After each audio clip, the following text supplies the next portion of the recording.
All right, what's up, everybody? Welcome back to the Be That Guy podcast. We're on episode number 196. My name is DJ Ligori, and thank you so much for tuning in to today's show. We have an absolutely spicy show topic today, and this is a topic that I've had the most amount of guys reach out to me about, whether it was through commenting on like a video or just a DM, and it's about talking to women. And I think I'm a really good candidate to talk about this because I've been on both sides of this conversation. Growing up in middle school and in high school, I was absolutely atrocious with talking to women. I was scared. I was intimidated. I think I lacked a lot of self-esteem and a lot of confidence in actually just knowing what to say. I remember I asked my friends who were, let's say, more advanced in talking to women, I was like, what does it mean to talk to a girl? And they just laughed, and I was like, yeah. In the back of my head, I'm like, I had no idea what they actually meant by this. And I would just like brush it off, and it just was this really nasty part actually of growing up where I just didn't know how to talk to women. And it hurt a lot of my self-image. And keep in mind, I was a 3-year starting varsity quarterback at my high school. So I was pretty popular. And to sound, to put it bluntly, like girls wanted to be with me, and I literally just didn't know how to talk to them. And it was horrible, and it really hurt a lot of my my belief in my own ability. And so as I got into college, I got better at talking to women, and I solely got better at talking to women simply because I got more reps in actually talking to women. The great thing about school is that you are surrounded by people, and so you have to talk to your teammates or your classmates or staff or teachers or girls who are in your school. And so you actually just get a ton of reps in actually talking to them, and it becomes just much more, a lot easier. And so that's a huge upside, I think, to actually going to college is the social experiment that it is. And so when I was probably like in my early 20s, I was getting much better with feeling comfortable with talking to women. And I remember I was at a bar once and saw this beautiful woman across the bar. And I want to tell this story of a story that went good, and I'm going to tell a story about a absolutely incredible rejection. And I want to tell the deeper meaning behind all of this, and like kind of try and speak from the result of how we're able to handle being accepted by a woman or being rejected by a woman, because there's actually there's a lot deeper. It's much deeper than just like the surface level of this. So saw this beautiful woman at the bar, and I wanted to somehow interact with her where like both of our friend groups were kind of close. And so I kind of saw this opening where like one of my friends was talking with one of her friends. And so I kind of like walked up to her and I was like, hey, excuse me. And she kind of like looked at me. I'm like, I'm DJ. It's very nice to meet you. And she like looked at me. She introduced herself. I said, hey, I got an idea. I said, you want to hear it? And she's like, yeah. And I said, let's talk to each other for 20 minutes. Let's get to know one another, see if there's possibly something here. And after those 20 minutes, you go hang out with your friends. I'll go hang out with my friends. And she was like, I love it. I'm in. Boom. Started talking. Asked her about her childhood. Asked her about where she was from. Asked her about, did she go to college? What was her major? Why did she choose that? We had this awesome conversation. And I think a key here in this story is I was asking a lot of questions and I was listening to what she was saying back to me. If you are a guy who asks a woman questions, then you actually listen to what they're saying. You are already 99% farther than the majority of guys. And there's 2 reasons why you're farther than them. And here's the behind the scenes of this. One, when you ask a woman a question, then you actually listen to what she's saying. One, it says that what she's saying matters. All right. And there is a secret sign around all of our necks, whether you're a guy, girl, whatever. And it says, make me feel important. And when we listen to other people, especially women, and we then repeat back to them what they're saying, it shows that 1, we're listening, which already puts us in a top tier of guys. And 2, that they matter. Their story matters. The things that they're passionate about matter. Whether we agree with them or not, I think every person deserves the respect of being listened to. All right? Especially when it comes to possibly finding your girlfriend or your wife, things like that. As men, we have to exercise that emotional maturity to listen to them, because that's what's actually going to build that connection and that trust. All right. So I asked her all these questions, right? She asked me a bunch of questions. It was an absolutely fantastic conversation. And then at the end of the 20 minutes, I was like, all right, you go hang out with your friends. I'll go hang out with my friends. And she laughed. She's like, all right, that sounds good. So we went our separate ways. About an hour or so later on into the night, I saw that there was this guy who was chopping her ear off. And he was really flexing on her. I could see him buying drinks and this, and I could tell that she had zero interest in this guy, this poor dude. And so our friends groups kind of like naturally were close to each other again. And she kind of looked at me and she like leaned into me and grabbed my hand and just kind of like leaned into me. And I kind of like grabbed her close and we just kind of like started giggling like and laughing. And this dude like looks over at me and I'm just kind of like staring at him. And it was like this standoff where I'm like, he's probably like, I know exactly what he's thinking. And he got all pissed, scampered out of the bar. And I'm like, that's what, a lack of emotional intelligence looks like right there. And so why do I tell this story? I tell this story because one, I got so comfortable, and still to this day, I'm very comfortable talking to women. All right. Now, here's the thing though. I got comfortable talking to women because I got a lot of reps in actually talking to women. And keep in mind, the approach was a very creative approach. Hey, let's take 20 minutes and learn about each other to see if there's anything here. Right. And so I tell this story because if that woman would have rejected me, I still would have been okay. I still would have been okay because of the story I've created about rejection. Now, I'm going to put a pin in that real quick, and I'm going to tell you the story about rejection. 3 weeks ago, I was laying by the pool, and I saw this absolutely beautiful woman who was reading a book. I walked right up to her, and I said, hey, how's that book? She looked at me, then looked right back at her book. In my head, I'm like, what the hell just happened? Did she hear me say anything? Did she hear me say something completely ignorant? I was like, oh, I was like, hey, that book that you're reading, how is it? She didn't look at me this time and went, it's all right. And I said, oh, cool. I said, what's it about? She said, I don't know. And I sat there and I'm like, all right, I just don't think she's interested in me right now.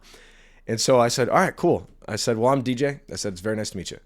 And I laid down on my lawn chair and just kind of sat there. And I kind of started to giggle a little bit because in my head, I'm like, I don't think that could have gone much worse. And I sat there and I said, this is a great story. I said, I much rather would have said something to her and gotten a result I didn't want, aka getting rejected, versus never saying anything at all and thinking to myself later on in the week, man, I wonder if I would have said something to her, how would that have gone? And so I think there's a huge story here where it's like I'd rather do the thing and get the result I don't want versus not doing the thing and regretting not doing the thing and thinking about what could have happened if I did the thing. All right. And so here's the real deeper piece here to this rejection that can kind of connect to the story that I told about the rejection and connect to the story about the 20-minute story with that one woman. We're not afraid of being rejected. We're afraid of what we're going to think about ourselves if we are rejected. I want to say that again because it's super, super important. We're not afraid of being rejected. We're afraid of what we're going to think about ourselves if we are rejected. And here's what I mean. If I get rejected by a woman today, here's the thought that goes into my head.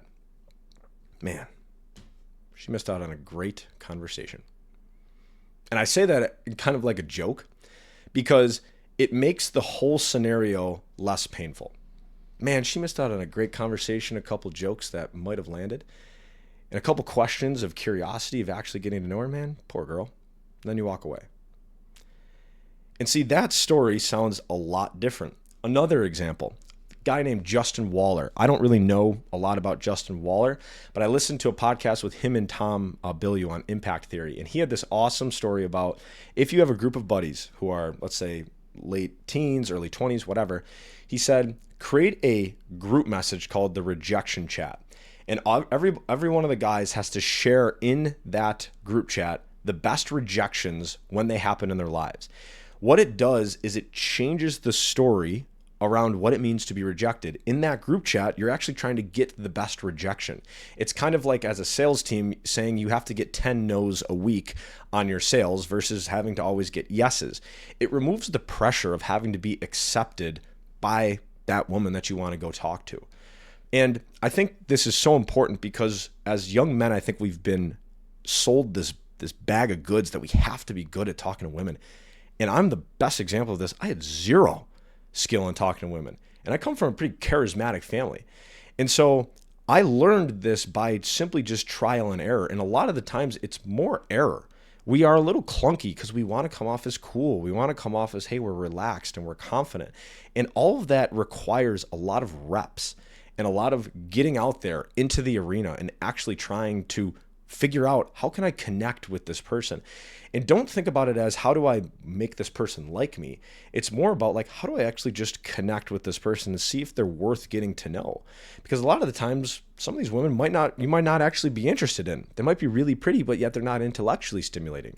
And that's part of the game. And I'm not trying to be badmouth any women, but like, I know that there's guys out there who might be great on the surface, yet intellectually they don't stimulate women. So they're struggling, right? Like, it goes both ways. All right, it's a human to human interaction. And I think it's very important never to put anybody above you, because once we do that, we're then operating from a acceptance perspective versus an equality perspective. All right. I believe that everybody has something that they could teach me, and I could also teach something to everybody else. Yet we have to be willing to actually be taught something and listen and allow ourselves to be open-minded and coachable. And so I wanted to make this episode today because I get this comment and this DM a lot of like, hey, talking to girls and getting better at it. And what this really boils down to, and it all kind of comes back to this, is it's what you think about yourself when nobody's there to influence your thoughts. It's solely based upon the decisions you make, the actions you carry through on, when nobody was there to hold you accountable to do those things. Because those actions end up compounding over time, and you end up creating this bank of evidence that you are a guy who follows through. You are a guy who influences yourself. And that then spills over into your interactions, whether you're talking to your boss or a coworker, or whether you're talking to a beautiful woman at a bar. It then becomes simply this interaction that, hey, like, no matter what, I'm good. Like, you can accept me or reject me. Either way, I'm going to still be good. And I believe that women can sense that. And it's kind of like the fact of like, hey, like, I'm good with you or without you. Like, I don't need you to make me accept myself. I've already accepted myself. Like, I'm good. I think you're beautiful, and I feel like we could build something together here. Yet if you don't want to, just let me know. Right? We could save both of ourselves a lot of time. Just that language is very powerful, and it's very attractive to a woman because it shows them that you are already enough as you are and you're comfortable in your own skin. I've used that line multiple times with women, just being honest with them. Like, hey, like, doesn't matter if you want to go on this date or not with me. I'd love if you want to, if you're into it. If not, okay. Like, that's good. Right? It was really nice getting to know you. And just that approach is a much more powerful approach because it shows people that you're enough as who you are right now. And that's ultimately what we teach at Be That Guy. We teach guys how to do that by sticking to their commitments and accountability and discipline and consistency, because all of this is built in the shadows. All of this is built outside of the bar, outside of the classroom, outside of the sports field. All of this is built in the gym at 5 a.m.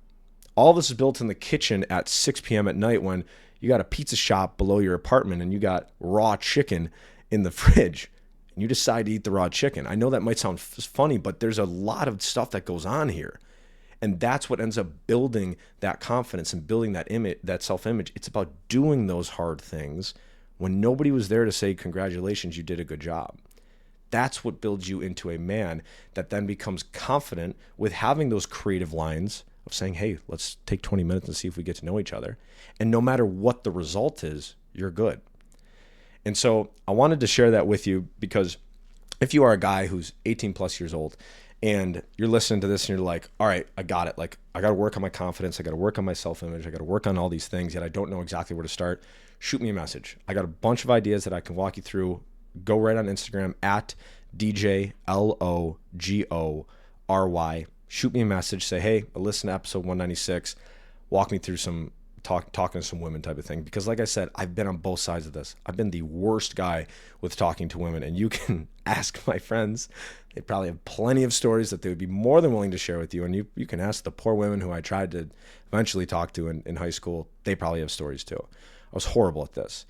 As I got into college, got more reps, got more comfortable with who I was, especially as I kind of got into my mid-20s, then I got really good at it because it came down to that level of comfort with who you are And that's the real key. So if you're a guy and you're struggling in those areas, shoot me a message. Be more than willing to talk to you about this. This is one of my favorite topics because I think it really is about self-image. And I think it really is about confidence. Okay. So be more than willing to talk to you at DJ LOGORY. And if you're a parent, and you have a son who's girl crazy and he doesn't know what to do with his life and his girlfriend's controlling him and influence him, this is the exact same thing we can help him with, right? It all boils down to who he is when nobody's there to watch him, right? And what is the story he tells himself about who he is?